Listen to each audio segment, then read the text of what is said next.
Once again, I would like to provide West St. Paul residents with a weekly update on our municipal response to COVID-19. I want to begin by thanking our community members for following the health and safety rules established by the provincial and federal governments. West St. Paul families are staying home, practicing social distancing, and not gathering in groups. Our community is working together to slow the spread of COVID-19. I know the isolation at home can be challenging. Staying home saves lives. We are protecting ourselves, our families, our friends, and our neighbors. Special thank you to the frontline workers. Thank you to the nurses, the doctors, the first responders, and all essential service workers. Many of you live in West St. Paul, you work in our community, Winnipeg, or surrounding communities. You don't have the option of staying home and isolating. You are local heroes, and we thank you all. Your municipal government is here to make sure local essential services continue during this difficult time.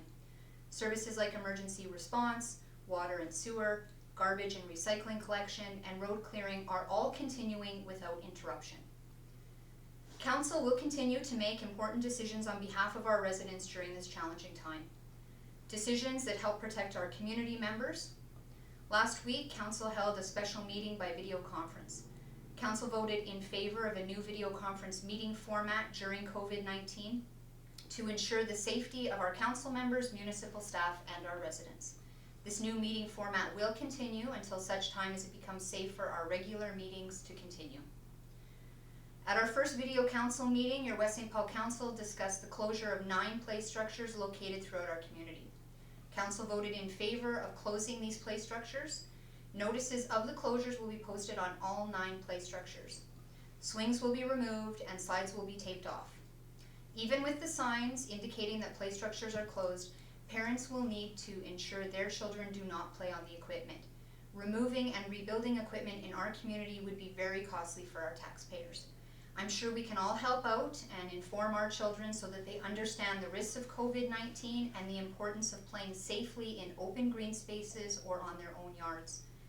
Thank you to residents for your understanding and your help during this difficult time. Despite the challenges we are addressing with the COVID-19 pandemic, our municipality is well prepared in the event of any spring flooding along the river or any overland flooding. Last week, our staff replaced a gate valve on Minnehaha drainage line and added sandbags to our stock. Sandbags are available to residents at our Public Works building for pickup by appointment only. I would like to extend a big thank you to our amazing Public Works team. They worked for 2 weeks clearing and steaming drains and culverts to prevent overland flooding.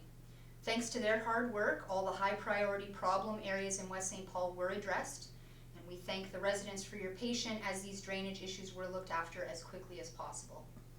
West St. Paul Council administration and staff also want to make sure we don't lose important funding opportunities for our residents during this challenging time. Tonight we will be hosting our first video public hearing for 22 property owners on Rossmore, west of the railway line. Following consultation with the province, we are confident we can hold the public hearing with our residents and share the time-sensitive $228,475 grant opportunity for wastewater lines down that street. This grant would fund almost 50% of the LID costs.